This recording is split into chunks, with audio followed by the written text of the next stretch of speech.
Hey, everybody, welcome to the show. I'm Carrie Tollefson, Olympian, broadcaster, and your guide to the world of RunDot. And I'm Andrew, the average triathlete, host of the TriDot podcast. Today, we've gathered our triathlete audience and our running audience so that we can all learn more about how TriDot and RunDot use AI to optimize endurance sports training. I'm super excited for our guest today. He Yes. is the one and only Jeff Booher. He's the founder and CEO of Predictive Fitness, the company behind TriDot and RunDot. And I can't wait to learn more about all of this, the TriDot and RunDot how it trains runners and triathletes. We treat the show like any good workout. We're going to start off with our fun warm-up question, settle into our main set conversation where we'll learn all about this from Jeff, and then we'll wind things down by having Jeff answer an audience question on the cooldown. Let's get stuff. Let's get to it. This is the RunDot podcast, the running show that brings you world-class coaching with every conversation. Let's get started with today's warm-up. All right, the warm-up. Now, Jeff, some sports give their champions a trophy. Some give a belt, a ring, or a jacket. Some, like the Olympics, give a medal. There's even a sport where the champion receives his wife's weight in beer. For our warm-up question today, not just for you, Jeff, but for you too, Andrew. Across all the sports, what winner's award do you think is the coolest? I don't know. There's a lot that are creative. I've seen a lot of funny stuff, small festivals in local town, very local stuff. But I guess at a major, I think the Heisman Trophy is a really cool trophy. Just because it's the actual pose, and so if you had that, you could grab it and strike the Heisman, American football pose, stiff arming somebody, and I think that's pretty cool. I like it. It's kind of nostalgic to kind of the old helmet, the way it was, the way the football was played, back in the day. And I totally did that wrong. I did the bolt. It's like, We're like dabbing isn't over it here. like, what is it? It's not a stiff It's arm. not like that. Yeah, it's a stiff arm. Yeah. Yeah. I did both. I am so like my question or my answer is so nerdy too. I'm just such a runner that I Mind-blowing. went to bolt and Yep. then, but mine is the laurel wreath. I think that it's so cool when any runner gets to wear the laurel wreath, and it doesn't happen very often. I think it's at the New York City Marathon, at the Olympics. When I was in Athens, they did that.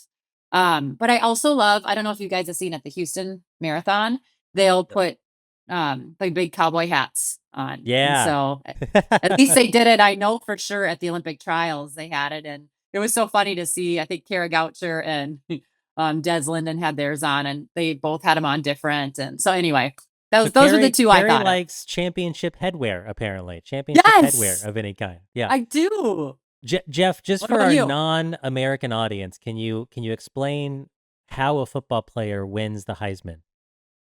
It's just the most, I don't know, it's voting, I know, for throughout the whole season. It's college football. College football, the most impactful player. It's typically a quarterback, running back, offensive, almost always. I don't know if it's exclusively. I know they have a Lombardi Award for the best defensive player of the year, but the Heisman Trophy is kind of the big one of every year.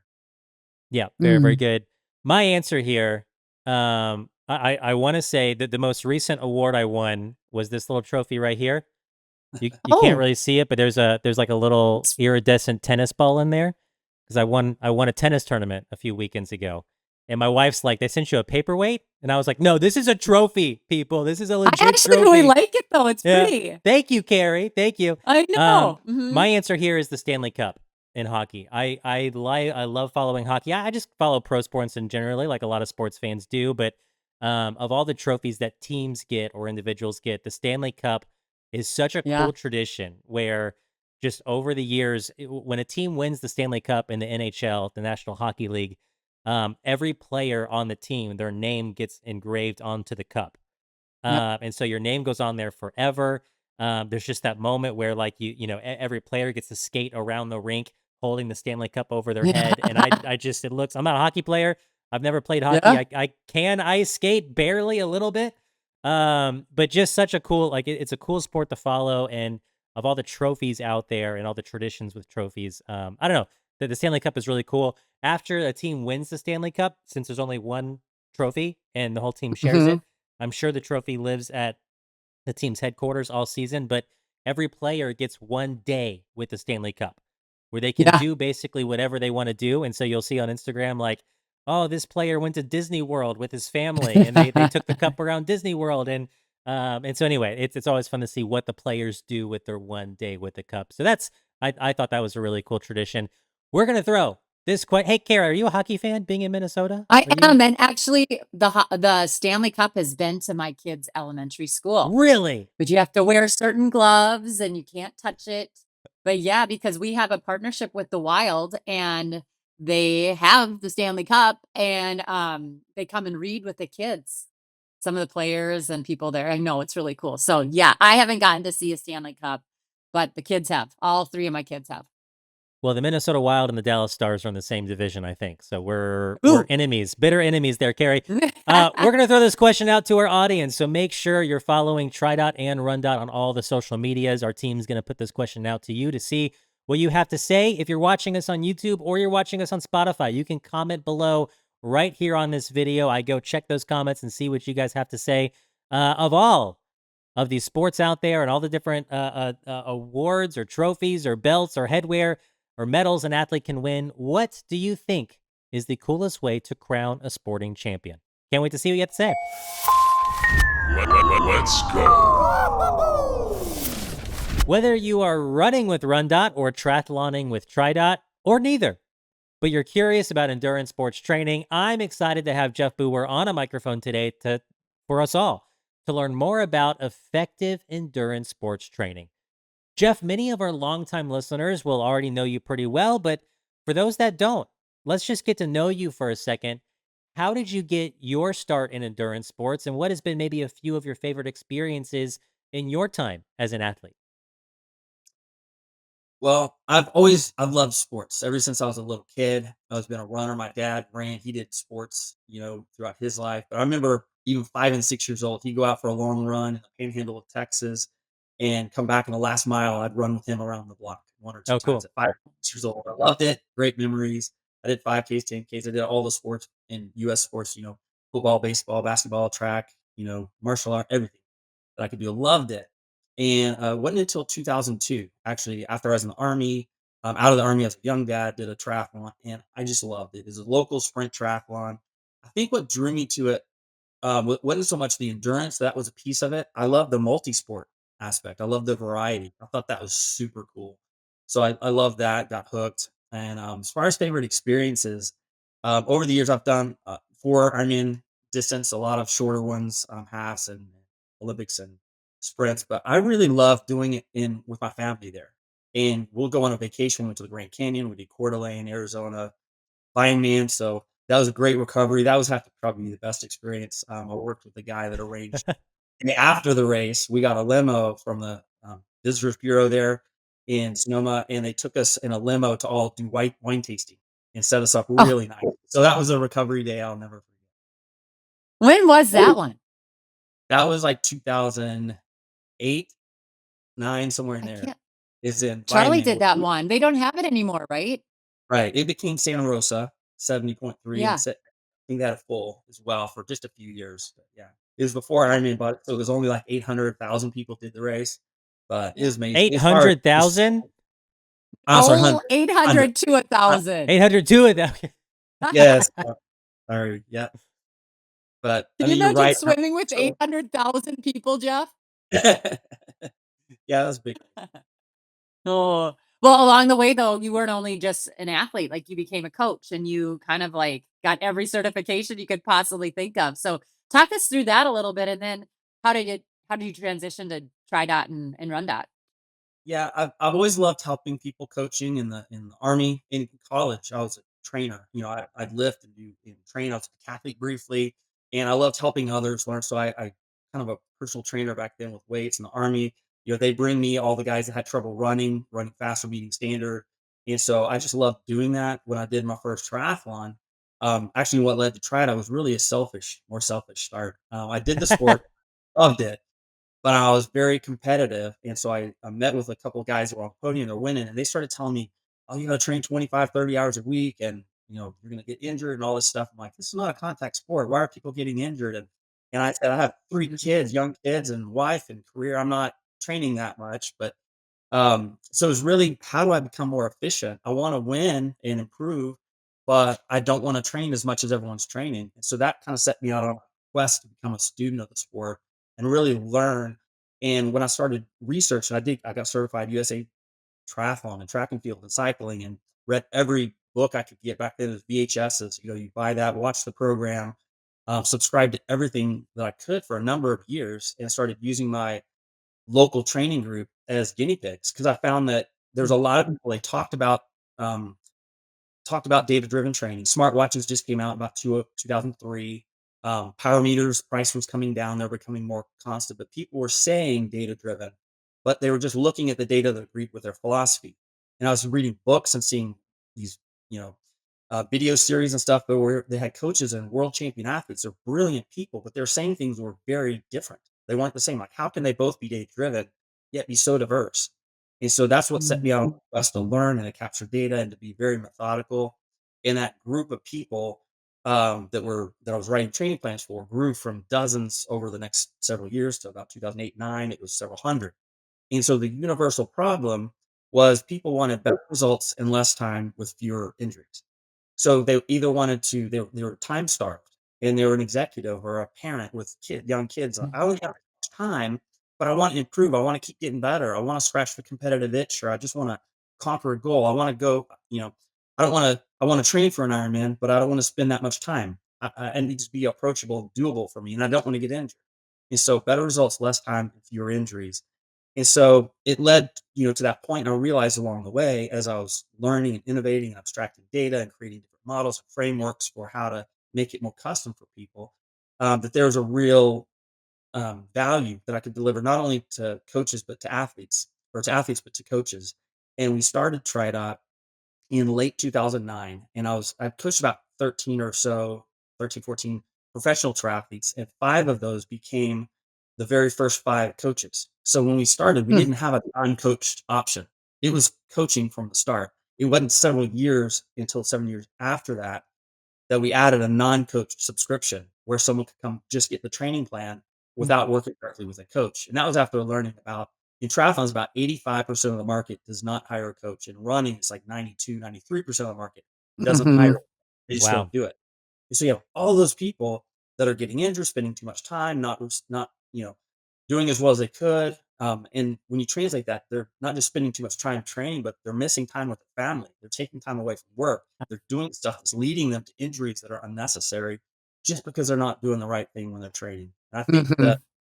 the number one decision any runner or triathlete makes about the sport is how they spend their training time. That's the one most consequential thing. How much time you spend means how much time you're spending away from other things, how often you get injured, how much you enjoy it, how much you improve. All of those things are driven to how you spend your training time. And so my vision was, I wanted this technology, the system, the engine that was built behind it that later became FitLogic, the intelligence engine, and just put that out there, not with my name on it. It's not my philosophy. It's not my approach. We go where the data goes, but put that in the hands of coaches and athletes so they can do that. They can get better results in less time with fewer injuries.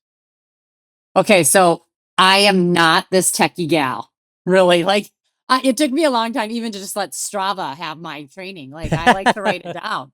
Yeah. But and I know that, there's tons of TriDot episodes at the TriDot podcast there with Andrew, but We've done a we're few. starting We've done a this. few. Yeah, you 300 or so, right? And this is just the second RunDot podcast. So I need you to help me, Jeff. Like, even AI, like, I'm just starting to use Chat GPT. Like, I'm trying to use it a little bit for my research when I'm doing commentary and things like that, but I still don't fully trust it because I still want to go and triple check everything. So you talked a little bit about this engine. So it's a FitLogic Intelligent Engine. Is that AI?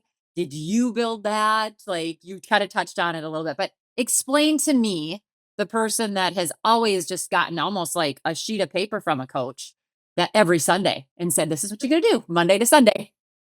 Yeah. So AI, it is a very broad, and a lot of people, well, and when you're describing technology, AI, anything, it's not like a product that you can point to and see features and Mhm. touch. So I want to try to like paint word pictures here. I use some analogies to kind of walk through and make some comparisons so we can understand it. So the first thing is that the FitLogic, like you mentioned, that's the engine. It's a training intelligence engine that powers RunDot and TriDot and soon VeloDot for cycling. But not all AI is the same. So it is AI. It uses AI, but it uses data science and other things that are technically not AI. It's science and different things with the data. But think of it like the word vehicle. Vehicle is a means of transportation. So a Mhm. cyclist vehicle is a road bike. They could be riding a trek, but a vehicle is also a Tesla. And so when you're comparing which is better, a Trek or a Tesla, well, they're two different categories. They're both vehicles, or if you look at, I don't like sometimes people say TriDot is the most advanced AI training app out there. That's like saying, Quintana Roo is a much more advanced bicycle than, or Tesla is a much more advanced bicycle than Trek. Like they're different Mm. categories, not an advancement, or they're completely different. They work differently. They're built for different purposes. The technology is different. And so really understanding and demystifying AI is different. It's important when you're comparing one AI powered app to another AI powered app, because the thing that's doing the powering can be those different categories. But also, like you said, how can you trust it? When you're comparing an AI app to human design, the training, how can you trust that? How does one type of AI compare to what a human would do compared to another kind? Mhm. So it's important app to app kind of understand the categories, but also the different categories have different relation to how you say, is that better than a human, as good as a human? Mhm. Um, some AI is built to mimic a human, others is to do more than a human can do. So first of all, AI is not new. It's been around for 60 plus years. In the 60s, I was designing neural network models in 33, 4 years ago in college. So it's been around a long time. Really? What's new is the processing power and cloud computing, which has made it possible to do it at scale real time. So that's where you see this boom. Most people, when they think of AI, they think of Chat GPT, Mhm. all of the different, they're large language models. They're LLMs. If you've ever heard that LLM, that abbreviation, it's large language models. And those are not new. They've been around since the 80s.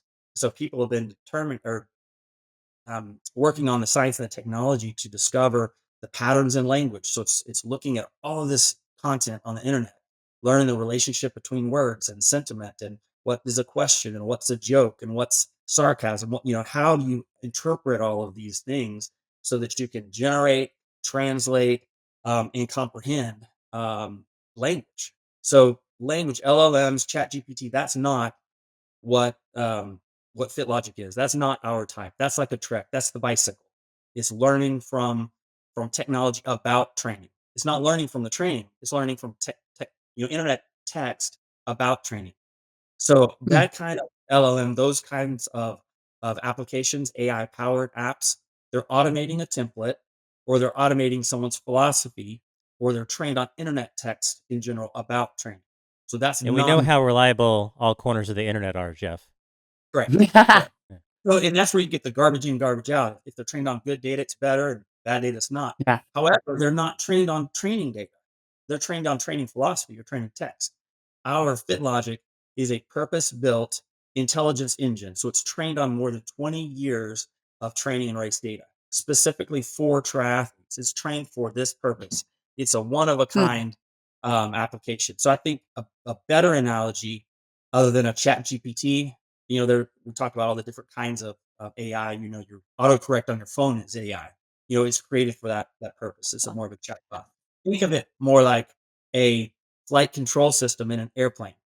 Okay, that flight control system is AI. It's learning stuff. It's looking. A human would be able to fly a plane based on what they can see in the daytime, clear weather, but they'd be limited to that. But with a flight control system that the pilots have access to, that can look over the horizon for a weather system that you can't even see with your eye, but it knows to deviate. It can tell if you're in a headwind or a side wind at night, Mhm. or you're not going to run to the side of a mountain because it's bad weather at nighttime. It's doing all of those things, so it's more than what a pilot can do on their own. So it augments their ability and can handle all of those other taking all of that data that a human being can't. It's not just trained on. It's not an LLM trained on books about how to fly.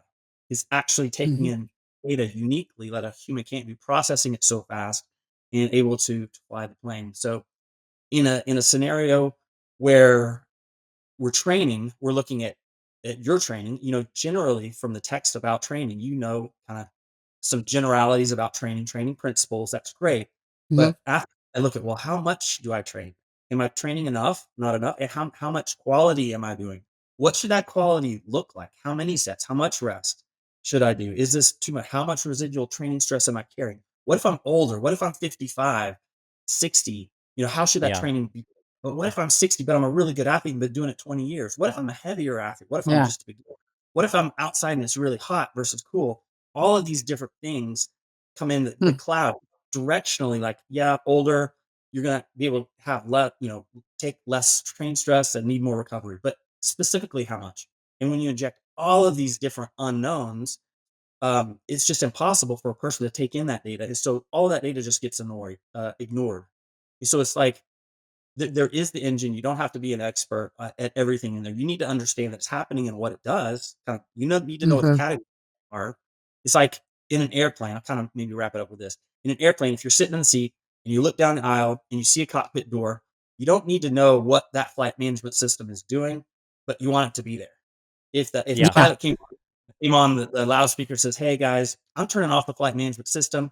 I've been doing this 30 years. I have a PhD in aviation. I got this." Like, you'd want to get off the plane. So you may not know all the things that happen, but you understand what it does, and you understand it does more Mhm. than what it could do, and you want it there. You want the pilot there too. But I think that level of knowledge, understanding is really important to understand how FitLogic works, how it turns data into actual intelligence, and it actually uses it when it's designing your training programs. Does it look at your Garmin or your Apple Watch now too and read your biomarkers and things like that, and then kind of, shift things if need be? Absolutely. Yeah. So it takes in your data. It takes in a lot of information when you onboard. Maybe we can walk through that in a couple minutes, like just specifically. Yeah. It takes in your data from all the different devices. It takes in the weather around you and it analyzes that after That's your so cool. workout, prescriptively changes it. Like if you're working out in the morning and it's 50 degrees, and then you say, "Hey, I don't want to work out in the morning. Let's go in the afternoon when it's 90." It's going to change your paces and your intensities Yeah. so that it's appropriate for your environment. So it's that kind of just hypersensitive, adaptive to the actual person That's or really neat. Yeah, Carrie, before I was training with TriDot myself, I had a Strava account and I loved going out for a run or going out for a bike session and then like jumping on Strava and seeing all these graphs of like what I did Mhm. in that session. And it's like it's fun to see the graphs, but then as an athlete, what do I even do with that information? Like, what does Yeah. any of it mean? Like, it's cool to see, and it's cool. They'll tell you like, Right. oh, your fitness is going up and up and up, and really, it's just no, I've just worked out more, and so you're equating that to Yeah. increased fitness. And when I started training with TriDot, like after like a year or so, it was like the only reason I even kept Strava was just so I could see like what my friends were up to, right? Like Oh, because TriDot was actually taking all those pretty yeah. graphs and the data that was coming in from my Garmin watch and from my other devices, and it was giving a meaningful, hey, we saw how your training went this week. Here's what you should do next week. Mm. Okay, cool. Thank you, Mhm. TriDot. Now we go do the session. Um, Jeff, you said something it's like talking about Chat GPT, because I think a lot of people equate AI to something like Chat GPT. And I've Yeah. seen coaches in the marketplace like almost as this gotcha, like, oh, you don't need like an AI, tool for your training because I asked Chat GPT what should a triathlete do for their training, and it said this, this, and this. Look at how ridiculous this is. And Right. I'm like, okay, one, that's not a got you because that's not what we're doing. Like what we're doing is a whole lot deeper than that. And you just expound on that a little bit. But yeah, there's a lot of confusion there because people kind of equate that. So just let's unpack more about what our AI FitLogic actually does in relation to endurance training, both for RunDot and TriDot training. They're powered by FitLogic. So what does the FitLogic Intelligence Engine actually do behind the scenes to optimize our training? Awesome. Perfect question. And that's exactly right. I think a lot of those types of posts, one is they're not informed about what it is. They don't know the difference. And that kind of shows you they don't know the difference between Chat GPT and something that's purpose built proprietary for that topic. I mean, it's the same as the pilot using Chat GPT to how do I get from here to Madrid and expect and it's not what it's built for. Um, and that's another thing people look at it and think, well, at best, if they have that mimic mentality, it's going to mimic a human's behavior. At best, it could be as good as a person, not the purpose built. This can be far exceeding what a person can do. So let's walk through those. Data is a garbage in, garbage out. Data, raw data itself is not intelligence. You have to have data science and algorithms and mechanisms that convert that raw data to intelligence, to knowledge, to wisdom, and then knows how to apply that wisdom to your training. And so that's a process. When we specifically look at the training design and redesign of your training programs, there's 4 phases that need to go through, whether it's a human doing it or a system doing it or AI doing it. It's assessment, prescription, evaluation, and prediction. You have to assess the athlete adequately, accurately, then prescribe the training, then evaluate what was actually done. And then based on that athlete, what was prescribed, what was done, predict an outcome, and be able to know based on that outcome, here's how close I came. Here's how close our actual outcome, what we predicted. Now we can close the loop and learn and adapt and grow. And the system can get smarter. If the system can't do all of those things, it can't improve and it can't learn. And so what I'm going to go through is probably a dozen here, 4 sections, but about a dozen different technologies that only FitLogic does, only TriDot RunDot do. No other platform can do any single one of these items. So the first one is assessment. Assessing where an athlete is. A lot of people, they'll do a 5K and say, I'm a, 26-minute 5K runner. And then so they build a training plan or get a template that's 12 weeks to my race. But when we're assessing an athlete, the first thing that we do, we have what we call DOT scores. And that is a 1 to 100 scale of your threshold ability, your anaerobic threshold, kind of ventilatory threshold, all happens at about one spot. So it's a measure of that functional threshold ability for that particular athlete, with 1 being barely moving and 100 being world record pace or right at world record pace. And so now we have this continuum and we know where on that scale each athlete is. So from that baseline, so that's a standard. So it seems pretty important to have a standard. You can't build a house without a ruler. You need some constant. So that's the constant. Now, to correlate data to that, we do one thing's called environment normalization. So if you're doing a performance or a workout, we need to know, well, when you did workout this week, it was 85 degrees and 60% humidity. On this other week, it was 60 degrees, 20% humidity. And so, or you're at elevation or altitude or undulating terrain. So we're environment normalizing not only your ability, but every single workout to bring them back to a common scale, that common standard ability. So the DOT score, the environment normalization is key. Then we do we call persona line, which is to the person, age and gender normalization. And so for one athlete, they might be a 65 at age 25, but an athlete running that same pace at 70 would be at 80 or 90 for their age if you took into account their ability. So when you think of why this is important, think of let's just use running because that's common to both triathletes and runners. If you had an athlete that's running a say 27-minute 5K, is that good or bad? You're like, judgment is kind of in the middle. Well, what if I'm telling you that's an 18-year-old cross country runner? Well, maybe that's not that great. What if it's a 63-year-old, female athlete that just started running? That's exceptional, based on age. So what if one did it in the heat and one did it in the cool? It's a big difference. So even when you evaluate an improvement, 27 minutes to 26 minutes. So a 27-minute to a 26-minute for a male high school cross country runner, that's not a big improvement over a couple months. But if you had a 63-year-old going from 27 to 26, that's a very big improvement. And so that sets you up for not only what's done, but it helps you set expectations about how much should we gain over this next training cycle? What should those results be? How can we make meaningful improvements? So you can't goal set, you can't evaluate results. Beyond that physical ability in the assessment section, we do what we call physiogenomics, which is actually looking at your genetics. So it's optional. If you have 23andMe or Ancestry.com, you can download your genome, import it into our system. FitLogic will take that and it will look at your injury predisposition, how likely you are to be injured, your recovery rate, inflammation rate, how you respond to different types of training, and your training potential genetically. And so we're able to see all of those things inside because different athletes are very different based on their genetics. And so now we're accounting for the athlete's ability, the environment around them, the DNA inside of them. So now we have a very clear picture of what we're dealing with when we start to prescribe training. The next step beyond that, before we prescribe, is what we call a training stress profile. And that allows us to look at, okay, for this athlete, age, all the different things that we're taking into account, how much aerobic stress, threshold stress, muscular stress, neural stress can this individual take for an individual session, a microcycle, and a mesocycle. And so now we know how much can they beneficially tolerate, without causing injury. Now we know how to start prescribing training. So again, no other application in the world does any of those things. And that's just the start. So that's just the assessment piece. So it's very That's comprehensive. crazy. I have to interrupt you though, because I was just listening to your physiogenomics.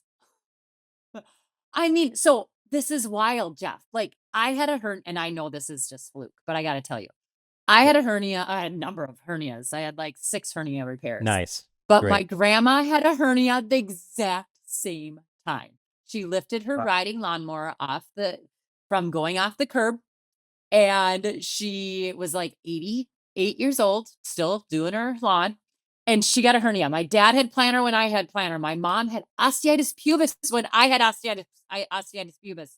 Like, it's so weird that actually you can go back into your genetics and see, and your heritage, and see like maybe what kind of injuries you're more likely to get.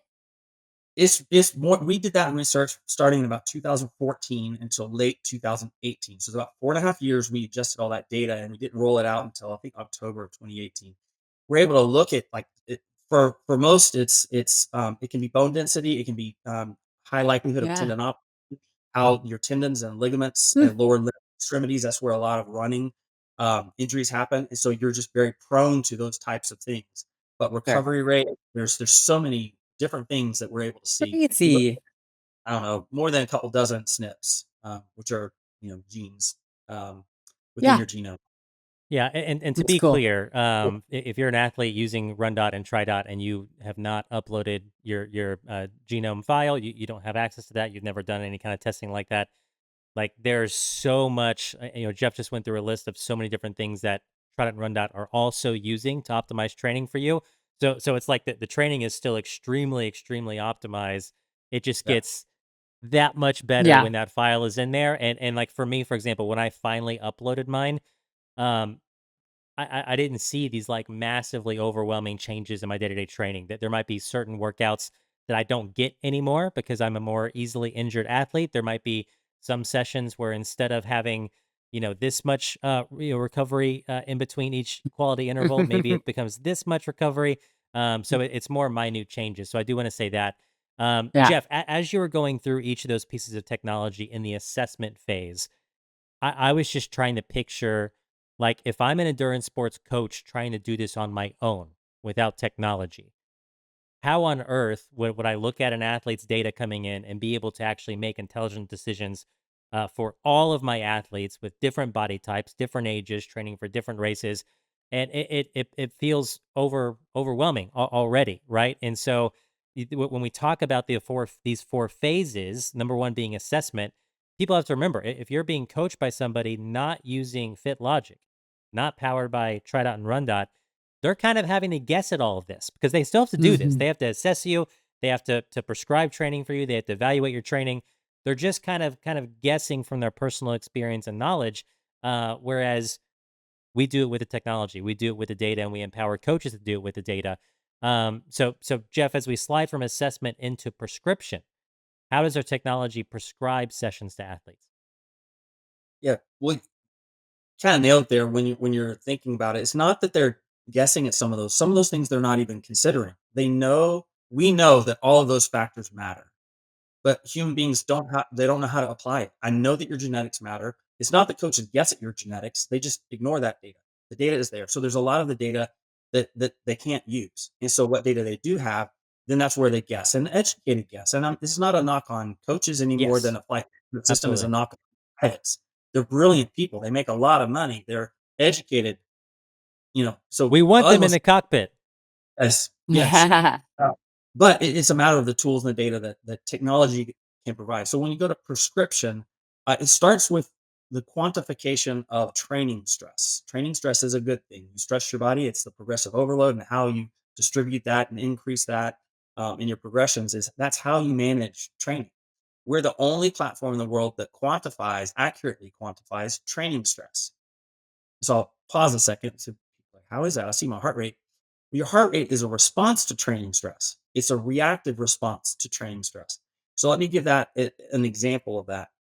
Um, when you go out and do a workout, and then the next day, Carrie, you mentioned your father and your heart rate 42, 38, low heart rate. So the next morning, your heart rate is elevated, or your HRV is lower, or after the workout, wherever you say, if it's resting, if it's the next morning, if it's after the workout, you Mhm. see this response to your heart rate. So, training stress is high today. Well, what does that tell you? Does that tell you that that workout was too hard? Does that tell you that the workout from 2 days ago was too hard and you're not recovered from it? Does that tell Mhm. you that the work that you've been doing over the last 6 weeks has been too hard and you have this residual fatigue still lingering? Does it tell you that you've got a lack of sleep, or that it was really hot Mhm. outside, or you're dehydrated, or you're starting to get sick? There's all of these things that can impact that. And so it's a shadow metric, a lagging metric that, that shows the result, but it doesn't show what caused the result. And so the more that you can identify going in, and you can start to look at, well, I looked at your rest, you got 8 hours. And, you can do some of those things and start kind of, if you spend a lot of time guessing at some of the things, but one of the things that's real key is actually measuring the training stress. And that's not just how much time you spend. Um, we use normalized training stress, NTS, which is a metric for that, and it takes in all of those different things. Some triathletes on here, runners may not be as aware of the term TSS, training stress score. That's what's used on another platform. It's out there. It's more popular in cycling and triathlons, but that's Mhm. about a 23-year-old metric. It was great for its time. It was the first one. We had power meters and got started cycling, but there's some very outdated, inaccurate stuff that comes with that. It's almost a quarter of a century old, for example, and it uses your average intensity over the whole duration of a workout. And so your average Oh. intensity Mhm. duration. So anyone would know, if you're going to go do a 30-minute tempo run, that the second 15 minutes of that 30 minutes is way more stressful than the first 15 minutes. So there's Mhm. a Mhm. relationship between stress and duration. The longer you hold an intensity, it gets more and more and more stressful. Same thing with intensity. If you increase your intensity by 10%, it's not just 10% more stressful, it's exponential. If you got another 10%, and all of a sudden it's so stressful you can't do it. So there's an exponential relationship between intensity and stress. Then there's the environment normalization itself. When you're taking into account, one was done indoors or outdoors or in the hot of the day or on Mhm. environments, humidity, that's not taken into account. You have to account for that, or you're undervaluing. It looked like you went really hard that day, but you didn't. It was just really hot. So your stress by your pace or your power output looks low, but it was really much more stressful because you did that in the heat, and it's not taking into account all of that. Another Mm. thing is, stress is not just one big bucket of stress. You have aerobic stress, threshold stress, muscular stress, neural stress. So there's different zones, and the more intense it goes, those are different. And you have to separate the stress being imposed during the workout, and measure them differently. To measure that stress, you could be really high in one area, but low in another. If you have a lot of neural stress, for example, that very high end work, you can still go do low end stress. You're fine there. That's not going to stress you out if you're not doing high. And so being able to determine that intensity mix during your week, during your workouts is key, but you can't do it if you're not measuring it. The next thing with that is being able to separate your NTS, your training stress, from the residual training stress. And so I'll get to that in the valuation a little bit separately, but it's not the same thing. The half life of the decay, that the how that stress goes away over time after the workout is different for different ages, different people, and based on the type of stress it was. You'll recover from a very low intensity workout, even if it's really long, has the same NTS score, you can recover from that very quickly. The same score, a different workout, higher intensity, it might take you a week to recover. And so you have to separate. Those are Mhm. not just accumulation of the training stress. So we have normalized training stress, then residual training stress, and they're very different. Have to account for environment and all those different variables. And again, that's something that a person can't do. A person can't look at all the workouts, run all No. Yeah. those scenarios, relationships. There's no other application software that can do that. And so that's what we put in front of the coaches. So when they're working with athletes, or athletes, having their training prescribed, it's accounting for all those things. So again, that's something else that's behind that cockpit. It's happening. You understand that it's happening. You want Yeah. it to happen, but it's more than you would ever, put a pen to paper or jump on an Excel and try to figure out. Well, and I love the fact that, I mean, you can use the app by itself, but you also have these coaches that you all train internally, and they all know the system and all that too. So the system isn't even just guessing. You also have a human that's trying to follow the data as well. So that's kind of cool. Yes, for sure. It's good to spread that expertise working with so many different athletes, seeing all these different scenarios, and then Yep. how does that relate to real life? The data that's Yep. not in there. When you account for so much of the data that you can account for, that frees you up. Now you can look at, marital stress, job stress, kid stress, illness, Oh. injury, like all of these other things. You're able to account so Mhm. much more. You're able to adapt for that and work with the athlete for the things that are not contained in the training data. There's no Yeah. data that shows that kind of stuff, and that's the human aspect. It's just critical. Yep. Jeff, you talking So about TSS that a lot of athletes and coaches listening might be familiar with versus NTS, normalized training stress that TriDot and RunDot utilize. And I know coaches that come on the podcast, but both shows. I know coaches that are on our staff that like that was one of the winning things for them. Like when yeah. they were looking at this is how I'm coaching, I'm thinking about using TriDot and RunDot for my coaching for my athletes. And that was like the winning ticket that made them realize, oh, I want TriDot in my corner. I want RunDot in my corner. I need FitLogic powering my training because even just that metric alone is so much more accurate in quantifying the stress my athletes are getting put on their bodies than Mm. TSS that most of the industry unfortunately is still using. And so that's coming in, and it's just one of the pieces to us trying to evaluate how an athlete's training is going. So that's the third phase here. So for our technology, how are we evaluating an athlete's how the training is going, how their fitness is improving or not? Yeah, so there's a lot. There's fitness improvement that you need to evaluate, the residual training stress, and then actually how much are they here? How much are they doing what you've asked them to do? All those things. There's a lot of things. Athletes don't do exactly what you ask them to do. No, They don't. for a lot sometimes. They just don't do what you say. Life gets in the way. These kids and things like that. Just no, that's part of life. And so, but you have to have a technology that can adapt to that. Sometimes it's just you want to go out on a ride or a run, and I'm doing it with some friends. I'm not doing the workout. I'm doing what I want to do. But you got to account for that to say, okay, well, how do we need to change things later or next week? What does that mean for my progression as I'm leading up to a race? So in all of those, it's fair game. It's essential. So residual training stress, I touched on it a little bit before, but it's that residual effect, the lingering stress that is still in your system for a while. There's a half life, so that stress decays over time, and the more stressful it is, the longer it takes for your body to recover from it. Lower stress takes less time, so that's residual training Mhm. stress. When you go into a workout and we're prescribing here's new training stress, I need to know what the makeup of that residual training stress is while I'm giving you the new training stress. And so no other app has that. They're just giving you new. Hmm. And it's usually they look at we call vanity metrics, which is how much you train, how many miles, how much time, how fast. And so you're looking at these things, and those are not the right metrics. So it's not so important, that I trained 10 hours a week or 7 hours a week or 12 or did 20 miles, 30 miles, 40 miles.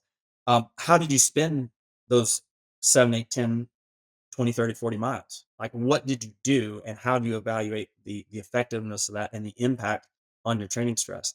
A lot of times when people use, or almost all the time, when you use those other metrics, you get more of what you measure. There's the saying out there, you get more of what you measure. So if you're measuring miles, people equate, if I want to get better, I need to do more miles.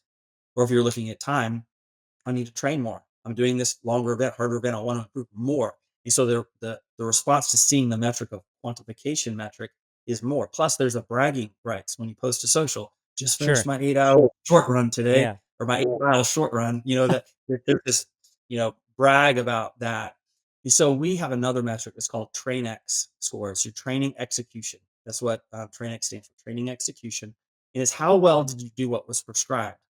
So it's regardless of if you're training 6 hours a week or 16 hours a week, whatever you're doing, do whatever's prescribed well. If you say, based on my life, I can train 6 hours a week, I can run 4 times a week, whatever, 3 times, do that well and focus on that. So that becomes the focus. And so we look at the types of workouts that you do. So if it's a long run, it's the duration is what matters the most. We're building stamina. We need you to get the minutes at the proper pace. Another workout might be maybe it's a 45-minute run, but it's 20 minutes of intervals and then 25 minutes of more easier running. In that workout, we want the intervals. That's what matters. So if you only get 15 of the 25 minutes, that's not a big deal. You got the bulk of what we needed you to get in that workout. So it's evaluating the workout according to what the physiological adaptation that you needed from the workout and how well you did. So if you are supposed to do an easy run, 20 minutes at an 8-minute pace, and you go a 7:30 pace, your score is going to come down if you go too far, too hard. And so it's that's not giving you bonus points for doing too much. And so it keeps you spot on, and doing that spot on 20 minutes at an 8-minute pace. That's what you need to do for the next quality run that you need to have. You need to be recovered from it. You need to execute well. And so it helps you over time with every single workout. That TrainX score is a 1 to 100. And when athletes first start, they don't always, do their workouts that great. It usually starts in the 60s, 70s. Average is, mid 70s for most athletes as they start dialing in, doing more even intervals and watching their pace better, recovering better so they can hit them better in the workouts. And then we have a training score for the week, and that looks at overall all of your sessions for the week and how consistent are you being with the week. And that keeps athletes doing. We have a saying that goes, it's about doing the right training right. So TriDot helps you, RunDot helps you do the right training right. It's not a matter of just having the right training build, but you need to do it right to get the most benefit out of it. We actually did That's a how you hook step. them. You hooking That's them right. that way with the TrainX score. That's Because right. And so we're overachievers. We want to keep getting it better. yeah, if you get 100, you actually get a unicorn. And that was funny. It's like you get 100, this thing comes up. And we had a user come on a long time ago. He goes, I see people telling me they're getting 100s. I don't believe it. Is that a unicorn? It's kind of a joke. He goes, but I finally saw when I finally got my first unicorn. And just kind of joked, and we adopted it as the name. It's a unicorn. And if you get multiple in a week, there's different fun stuff. But we Nice. did we do research all the time and try to kind of boil it down. It's extremely granular and complicated, but a simple way to look at it. We looked at how much does it take, like if you had a training score on a 100-point scale of a 60 and you improve that 60 to a 90, that's going to equate to almost 6 times more improvement than a 30% increase in volume. So if you just keep training the volume that you were, the hours per week, miles that you were, and improve what you're doing. So your training execution goes from a 60 to a 90, not perfect, but good. That's more 5 to 6 times more improvement than increasing your entire volume by 30%. It's Hmm. massive, and it's less than that if you're at the high end already, and but it's still substantially more. It's like 3 times more, even when you're at the very high power to weight ratio. And if you're a more beginner, it's even more. Doing the right training is so important. So how Yeah. you train is far more important than how much you train. And try that Yeah. and run that help you do that. Quality versus quantity. That's right. Carrie, when you were in your professional career, how did you're going through your training week, your coach is giving you training, like how were you deciding at the end of the week, end of the month, into the training cycle, oh, that training went really well, I trained the right amount, like how are you Mhm. evaluating your training before technology as a pro? Yeah, we weren't super techy. I mean, we didn't have a lot of we used the heart rate monitor, and that's kind of what we could see. We would kind of base off of our heart rate, obviously, but more importantly, we looked at how long our rest was in between intervals. And so we would do similar workouts week to week, whether it was like 6 by 1200 or 8 by 1200. And we would try over the season to see how quickly our heart rate dropped, along with watching those paces drop. So we did do some of that. Um, but a lot of it was by feel. And, I get that. Like, I think that's fun, but I just always found, and I don't really love a ton of extras. When I didn't really love, I'm not really training a ton right now, but I did really like seeing the measurements. Once I fully committed and kind of learned the system, then I was like, oh, I love seeing that. I love seeing what my heart rate has done from year to year to year. I love watching all that. But I also really loved having, and I know we can use the app on its own, but for me, will probably have to use a coach when I'm really getting serious about something, because I needed someone to help reiterate what I was looking at. Yeah, great point. And I liked that a lot when I would go to my exercise physiologist and they would be like, okay, here we go. We're going to get your VO2 max test done. We're going to look at your blood lactate threshold, whatever those things are. And, we would do all that stuff. And then he would explain it to me and then help me train through it. So a lot of it, though, was just heart rate. Yeah. The one thing that I found very fascinating, because you have coaches at that Olympic level that are so smart, so talented, know so much. But if you think about what they're doing at that level, I'm not taking away anything from that, but from a data standpoint, when your coaches were working with you, you were running with other females. You were all about the Hmm. same age. You're about the same body composition. You're about the same Yep. performance level. The whole bunch of those variables were the same. And so you're Yep. really working with a much, much narrower, and to get that level, your genetics were all probably be very favorable toward endurance sports as well. And so they were working with more of a homogeneous body type and Sure. person physiology. And so when you start saying, okay, let's do that program, but here's a 63-year-old, a 43-year-old, and a heavy person, a light person, someone brand new, and someone's been running for, all of those variables Yeah. change. That's overwhelming. So as much time as they spent on the data that they were looking at for you, the bulk of those variables were not present. They were not variables anymore. They were Mm. consistent. So they weren't having to account. Yeah. And it's really interesting that you say that because most of us could use the 220 minus your age formula and it was pretty dang close. But there were a couple times where I had training partners that it did not work for Right. them and they did get injured or they did see like fatigue levels that they just couldn't get out of. They couldn't dig themselves out of holes quick as I could. So it's very interesting how different everyone is, even at the highest level. But yes, there's a lot of similarities at the same time. And back when I got started, that's one of the things I did all the research back to the original papers and the original works and studies. And so many of them, if you go back and look at what current coaches use to base their philosophy on, that are not using the data, they're using studies that was usually 30 untrained cyclists, generally male. So a lot more of the studies were done Mm. on male, than especially Yeah. than now, and they're young, almost always under 35. So when you interject all these other, well, how do 50-year-olds, 6-year-olds, females, Mm. there's all those things that they learn relationships in the studies. They're not accounting for everything, but they're only taking in one data set, either untrained or trained. 30 Yeah. untrained cyclists or 20 elite cyclists or runners. And so it's really not applicable to everybody, but it's very important Mm. work and it has value. But there's so much more that we need to do when we're looking at the everyday, runner, triathlete, cyclist. Yeah, and we'll have to I mean, we're gonna have you on a lot, so we have to get into some more things, but I think the maturing athlete is such a interesting topic because 'cause I'm Yeah. there, right? Like, I'm getting closer to 50, and I've been through menopause, and, like, the training that I was doing during perimenopause and menopause now is, like, my body's so different, and, my body temperature it fluctuates so much, well, before all of the, some of the hormone replacement that I'm doing. But I just think like guys go through this as well in their own way. It's not as evident as it is for a female, but like as we get older, this stuff probably makes even more sense because we have to see what we're doing. And you even said like just with the stress levels, like our stress levels are way different as we get older. And yeah, I think that'll be really cool for us to get into on another podcast, just like the maturing athlete and how we can use this to help us. Because I keep looking at you on the screen thinking, but all of my markers are going to be way worse than they ever were. Like I'm never going to PR again, ever. Let's just face it. So how are we going to use this? But I have to think of it in different ways. So we have lots of podcasts to come. I I, just know that.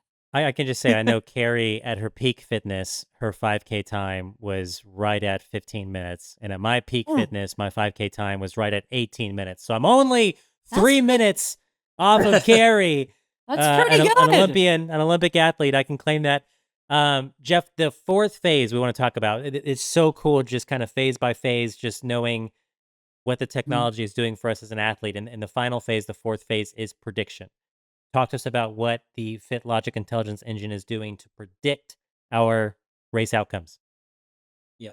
Well, since we're not just relying on a philosophy or theory and just saying, here's the training, we actually want to say, okay, if you do this, if we know, here's how we've assessed you, here's what we're prescribing for you, here's what we're measuring what we've done, we should be able to predict an outcome, both race outcomes and training outcomes, and be able to compare how did our prediction compare to the actual outcome and account for the variance.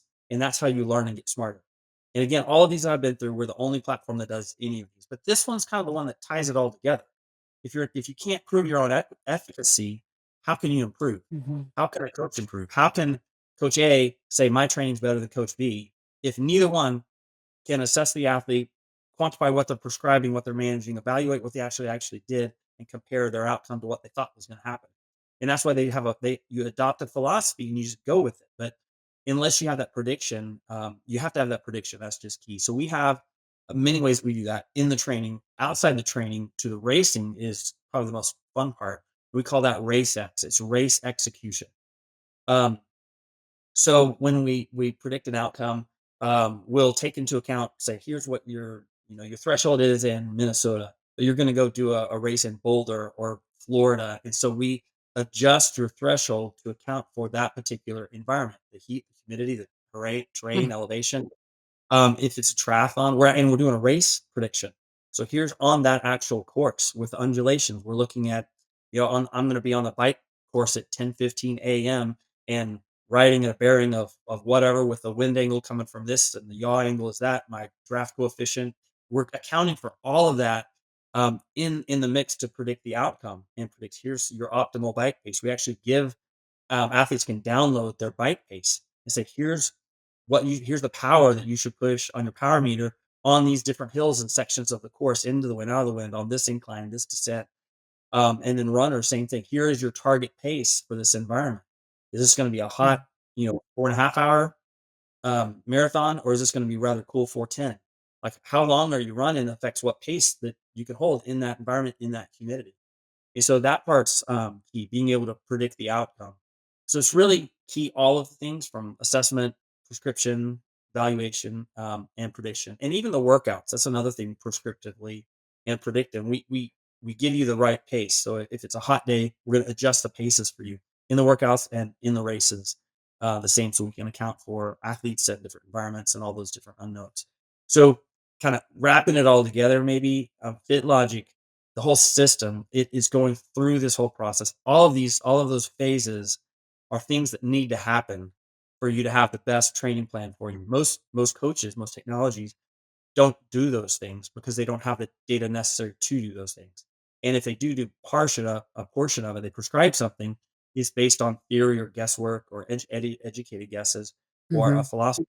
But it's not based on the actual quantification of the data. So being able to turn that data into actual intelligence is key. And all of those different things I mentioned, all of them are critical components, capabilities for machine learning or AI. If you're not accounting for those things, you can't do AI. It's not that the AI is bad or less advanced or machine learning. You can't do AI. If you're AI powered and you're not doing all these things, you're using the LLM and your training is based on internet text about training. It's like a book about flying an airplane. It's not about the actual data that it takes to fly the airplane or design the training. So it's applicable to both. All of this that we've gone through here is spelled out on, we have a separate website aside from Mhm. RunDot and TriDot. It's called FitLogic.tech, TECH, FitLogic.tech. And it walks through each of the different component technologies, the data set that we've accumulated over the 20 plus years, the intelligence engine, and does some comparisons, kind of walks through these 4 phases as well. So you kind of understand, okay, here's how that intelligence is Mm. actually applied, and here's the data going into it.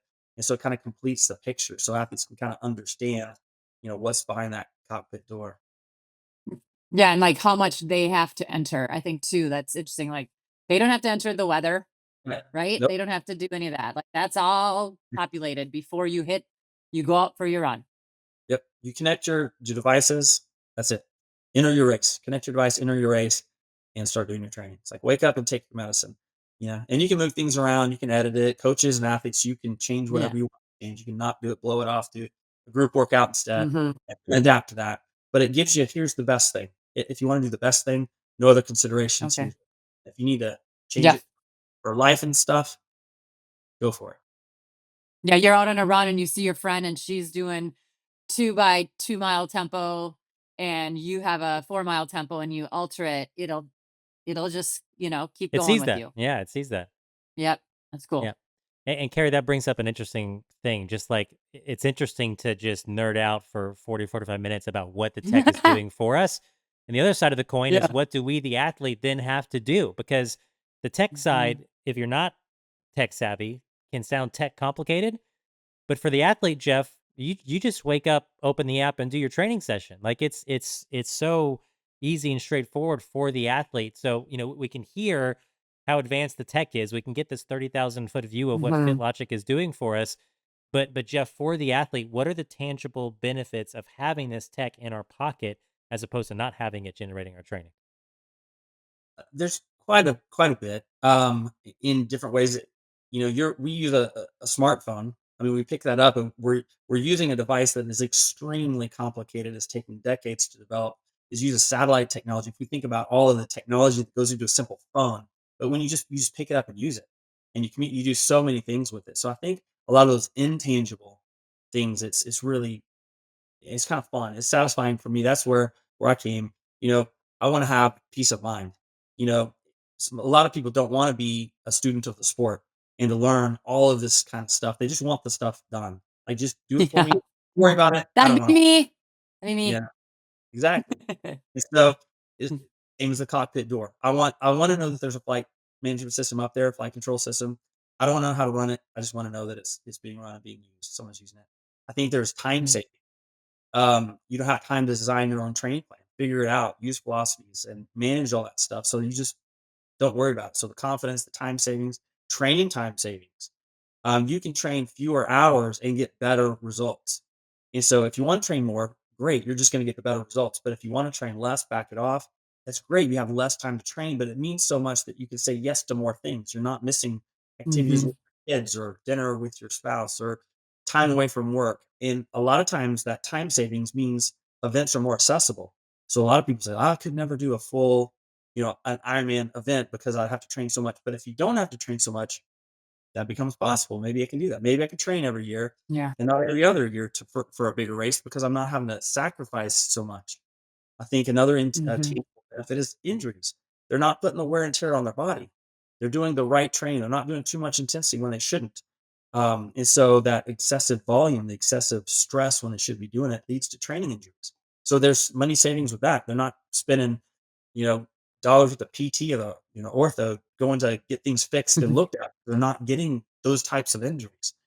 As long as they don't Mm. crash their bike or something, they're going to stay healthy. I think Mhm. they're saving money. So if you look at time savings, I'm able to work more, do more, pay more bills, less. There's that literal time value of money or the opportunity cost of money. I think then there's the better results is a big thing for some people. Was for me. I know a lot of people it's just a social fun, but I wanted to do better. I wanted to improve. So when you're Mhm. getting, if we compare, we actually compare. We have surveys. We ask people, if you're not going to use TriDot or RunDot, what would you do? And kind of track that. You get 8 times better training than training on your own. I mentioned the other one about the TrainX score, improving your TrainX score versus more volume. If it's coming to doing your own training, it's 8 times more improvement than training on your own. It's three Wow. times Hmm. more improvement than purchasing a professional plan. Like buying a plan, you're going to increase your improvement 3 times more, 2.5 times more than even working with a coach that doesn't use FitLogic. So a coach without all the information or Hmm. tech, you're going to improve 2.5 times more than that. So for people who results and want to do better, it's very important. Um, and then the last is kind of like the confidence up front, but it's more of the regret after. A lot of people do big events, running events, and they want to do, I'm only doing one. It's a bucket list. I'm doing one marathon. And I know for me, I would want to do my best. If I'm doing one, I want to do really well. I want to do the best that I can do. I want to look back and know, I won't use a 15:04, but say it's a 3 hour, something. I was a 3:04 marathon but I could have got a 2:59, and I'm only doing one. I have Mhm. one. I want to do the best I can. So there's that regret element about it, that just the confidence of knowing that, hey, I gave it all I got. I used, I took advantage of the opportunity and what was available to me, and I did, and just be, satisfied with that. So I think all of those things, and it's different for different people. It's a different mix of those different things, but those are the Mhm. type of benefits when we say better results and less time with fewer injuries. That's what we're talking about. Oh, we all need more time to do other fun things in life, so that's perfect. Andrew, you've been training with TriDot though for like 7 to Yeah. 8 years. What's your experience been? Yeah, I was an athlete for years before I met Jeff, and conversations happened, and all of a sudden I'm on team working on our podcast. But for me, it changed absolutely nothing, and it also changed everything.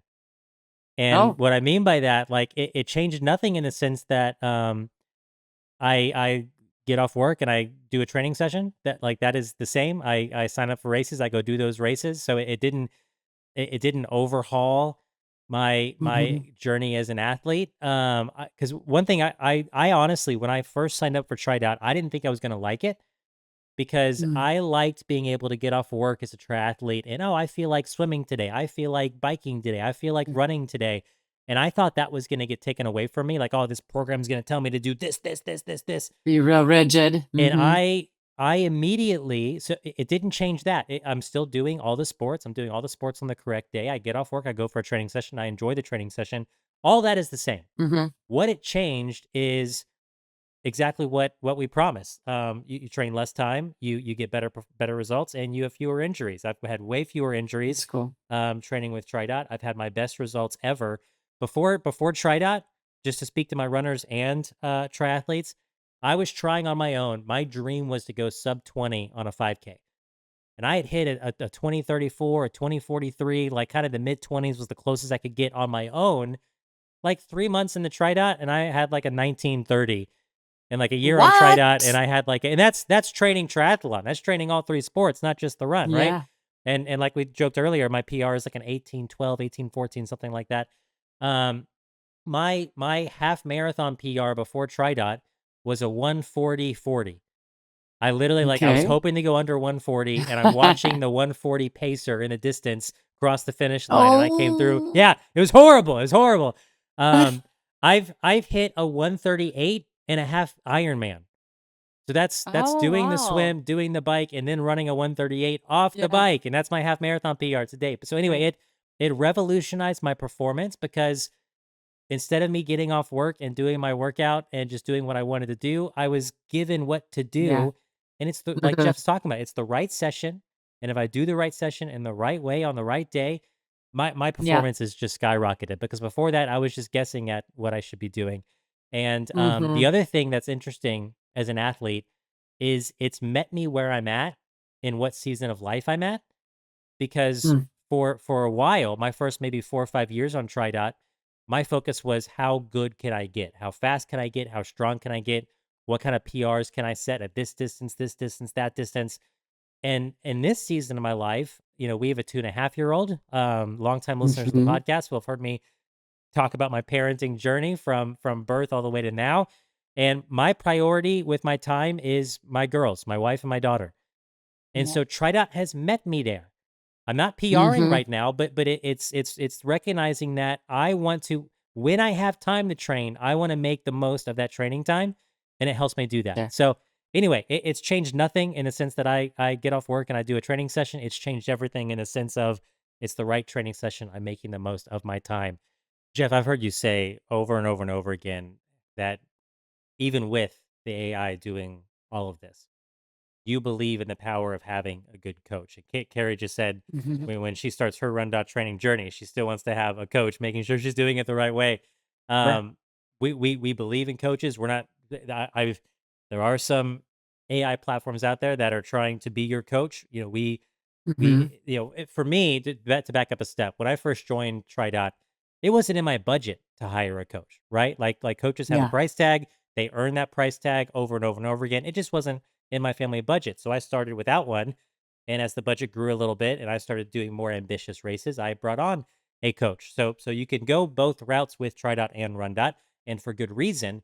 But we believe in the value of you believe in the value of a coach. Um, with the AI doing all the things that we've talked about today, what is the role of a coach in modern endurance training? That's a great question, and it changes. Going back to the pilot analogy real quick, there used to be, 50 years ago, 60 years ago, on the flight deck, there was a navigator position. One of the crew was a navigator. The navigator's position was obsolete as of 1983. So Wow. for the last 40 something years, there has not been a navigator as one of the roles within the flight crew. You still have pilots, but one of them doesn't do that job.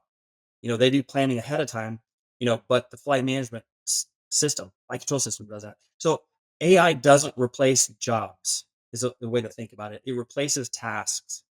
So the problem is if a person's job is only a task, then they become obsolete. So there's a process technology progressing in AI specifically. There's a decoupling between coaching and plan design. So if all a coach is, if all of the value that they're delivering is designing a plan, those coaches will be obsolete. So Mm. coaches find other ways to provide value besides just a plan. There's more to it than just a plan, cutting and pasting. Here's your next 2 week. Here's your week. Let me, tweak things around a little bit. So AI is not going to replace coaches. Coaches who use AI are going to replace those who don't. So just like the flight navigator system. So coaches do much more than just provide a training plan. If you think about, um, the motivation, the education, building relationship, taking into account injury, sickness, travel, relationship, other kind of training stress, motivation, nutrition, form, debriefing, mental skills, goal setting, accountability. I mean, there's so many things that you need a person to do. Only a person, technology can't care. There's technical things they can handle the data, they can't care. And so that's important, that human connection and technology using a TriDot or RunDot allows coaches to do more of that. They're not having to spend their time figuring out applying a philosophy or working through tinkering with the training plan. They can spend more time with their athletes. So it gives athletes more of what they want from a person and more of what they Mm. want from technology. Let technology handle the data and the coach handles the person. And coaches that don't do that don't provide those other values. They need to do that. That's just part of any career. Any career you're in, technology's coming in and it's going to replace certain tasks. Like you have physicians out there that are using MRI machines to diagnose things that they used to have other means. If those physicians don't know how to use the tools and have other Mhm. bedside manner, all the other things that make a great doc, they're going to be obsolete. No one's going to go to them. You have to use the technology, and there's a window of time that transition happens. So whether it's a year from now, 3 to 5 years from now, coaches that are not using AI and using the tools and upgrading their skills are not going to be working with athletes. Athletes are going to select the ones who are doing both of those things. They want coaches to raise Mm. their game, just like athletes need to raise their game. They need to learn. They need to grow. You don't get a certification as a coach and you're done learning. You need to keep learning in the subject matter expert, the domain, but also the technology and the other tools at your disposal. So when like my every time I'm listening to you, I keep coming back to what is it going to look like if I start using RunDot or TriDot? Like, is it overwhelming at first or is it not? Like, when I go for a run now, I just come home and upload my Strava and that's my training log now. Like I used to write it all down, like I said. So I have kind of gotten with the times and at least I have it now on my computer screen. But what does an athlete do with RunDot or TriDot? Yeah, it's really simple. You log in. You're going to provide basic information. It'll connect if you're logging in on your mobile device. It'll connect and it'll Mhm. pull stuff from your phone. It says here's your name, your location, so we can know how to environment normalize. Ask you those basic questions. It's going to connect your device. So depending on what kind of device, it could pull in back data. Like here's the last 90 days of my running or cycling, and so it learns things about you in that way, and then it'll guide you Mhm. through it. Connect the device. You'll verify your threshold ability, that dot score, that 1 to 100. Yeah. Sure, a lot of people listening are like, "Oh, I wonder what my run dot score is." Yeah. You want to adjust it for your age and gender and all that kind of stuff. And so you'll go through, we'll guide you through that. If you know it, some athletes know what it is. You can just enter it. Others, it'll guide them through a couple questions, or you can go out and do an assessment. Do a 12-minute run, a 5K, a 10K. There's different runs that you can do based on your ability level. And we're going to dial into that, what it is initially, and then we fine tune it, Mm. improve it over time. So first impressions, it's not overwhelming. It's very easy. There's a lot of support, but it's that simple going in. After you connect your device, one of the things you can do is enter a race if you're training for race. If you're not training for race, you just start training, and it's just going to make you faster and allows you ask Mhm. you what your schedule. How many times a week do you want to run? And then it'll let you move the schedule around. So if you have a certain days that you want to do certain things on, I want to do my long bike on this day and my long run on that day. You can set all of that to your preferences, and then it's going to design your training around that. A lot of athletes, the first thought is, wow, this is less than I thought. And so some of them have to trust. Some of them just want to train more and they can increase their volume if they want to. But it's best just to train what's prescribed. And they're going to get more results Okay. and more recovered, more refreshed, and better results. They can increase it, decrease it. Um, so, yeah, those are the basic things. It's very straightforward. So you're saying it's easy. I'm saying it's easy. And it's not a plan either. Yes. There are other things, some athletes come on and they're expecting a plan. Like I'm doing a marathon. It's on the state, so I need to select a 12-week run plan for beginners. Mm-hmm. It's called a plan. That is a subscription that just keeps changing. You just say what race you're doing. I'm doing Boston, next April. It's going to figure out how much time is between now and then, and it's going to design your training, keep changing it as you change, as you train, as you miss workouts, as you go on a vacation, as Yeah. you have consistent 3 weeks. If you add another, hey, I'm doing a half marathon in January, add the race. It's going to add that in there. It's going to be part of your plan. You don't have to scrap my Boston plan, load in this other. Now I need a 10-week plan for this other race. It's just Uh-huh. constantly changing for you as an athlete. If you go like in the morning, I mentioned earlier, it might say, need you to go 7:30 pace for this run in the morning, and then change your mind and go outdoors instead of indoors, or in the heat instead of the cool. Yeah. It's going to change your paces for you. So those kind of things are just going to be happening. You don't have to think about it. You just open up your app, push the workout. You can push it to your Garmin, your Apple Watch, and just do the workout. It's cool. Jeff, RunDot as an app and a platform and on the product marketplace is fairly new, right? It's been around about a year or so, and already thousands of athletes using it to optimize their run performance. Um, Hundreds of thousands of triathletes have used TriDot over the years to complete their races, right? And so, like you said, that the technology here is has been 20 plus years in development. Athletes using it for their performance has been happening for a long time as well on both apps. And so I know there's a lot of good stories of athletes who have had breakthrough performances, who have had light bulb moments, who have, gotten on the training, learned to trust the training, and just seen huge benefit from the training. And so let's maybe end our main set together by just hearing from all the stories of athletes experiencing success here, harnessing our technology, putting it to use for their training and racing. What are a few of the stories and testimonials, if you will, that just stand out to you? I think um, there's countless age group stories. I'll tell a couple. They're unique. They're not elites. I think the story like yours, it is. We hear that all the time. Like I wanted to beat a 20-minute, 5K or my 1:40:40 half marathon, and I did that. I wasn't even trying to do it. It was on in a Mhm. workout pattern. And the most experience, and it is super cool to hear those. I'm going to share two. One is Billy Munger, and this is kind of definitely an anomaly. But he's a double amputee. He was a Formula 4 driver in the UK, lost both of his legs, but he came back. He wanted to do Mhm. Ironman World Championship in Kona, and he did it last year. And he used TriDot with a coach. They adapted a couple things to take into account. He wasn't running with both legs and cycling, so it changed a little bit. But he and his coach Will Usher um, were able to beat the Ironman world record for WMDT by more than 2 hours. So Wow. crushed.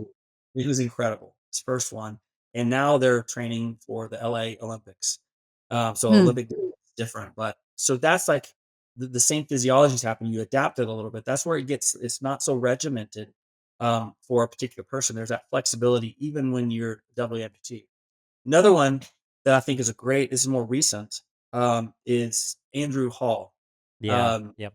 saw him race in Nice, Ironman World Championships. He was the fourth overall amateur. And his results there were just phenomenal. He's a couple minutes from second place overall. He won Ironman Texas last year. That was a North American championship and an 8:30. So if you think of that time, an 8:30 Ironman, it's okay. So there's several things why I love this example. One is he beat 40% of the pro field. So he's a top finishing Hmm. amateur. He won the year before too. So he won the year before and this year, 2025, he won 2024, beat the next person his age group by 12 minutes. Massive margin. Yes. But he beat 40% of the pro field as an amateur. And he's 40 years old. So in Nice, the three people who beat him were all way younger. So he's a 40-year-old Hmm. beating 40% of the pro field who are all 10 years younger and more, 15 years younger. So That's that's cool. huge. Most elites at that level are training 25 to 30 hours a week when they're doing Mhm. 8:30, Ironman finishes. He trained an average of under 15 hours. So he's Wow. 40% of the pro field, winning by convincing margin, training about 40% less. If you look at that background, that's 10 hours a week on average. Mhm. Over a year, if you say 8-hour days, that's 3 months of 8-hour days. that he has, and he's a busy professional. 8 hours, 3 months of 8-hour days, he didn't spend. So they spent so much more, had so much more injury risk, time away, expense, all those things, and he produced better results in less time with fewer injuries. He also didn't have a run background. I've shared that before early on, and a couple of people said, well, yeah, you're probably a runner in college. Actually, he started in his early 30s run. He didn't have a Wow. run back. Oh. He didn't start until he started triathlon. He started running to do triathlons. So about 7, 8 years. Interesting. So that's just a massive example on that level. And again, I don't know how many people are going to win, amateur North American championships or even qualify for Kona for that matter. So it's not a matter of that Hmm. peak performance, but at that peak level, for a regular person to accomplish those types of things with that moderated amount of time, a discipline. Hey, here's how much time I have. I have a Mm. wife, a career, whatever that is for you, and being able to draw those lines, but still excel and perform well and get the satisfaction out of the sport, you're running your triathlon, I think is huge. So I love that one because I think it relates to a lot of different people in a lot of different ways. That's so cool. I mean, Andrew Hall, you said he's 40 years old. Yes. Yeah. Oh, there's still hope. There's still hope.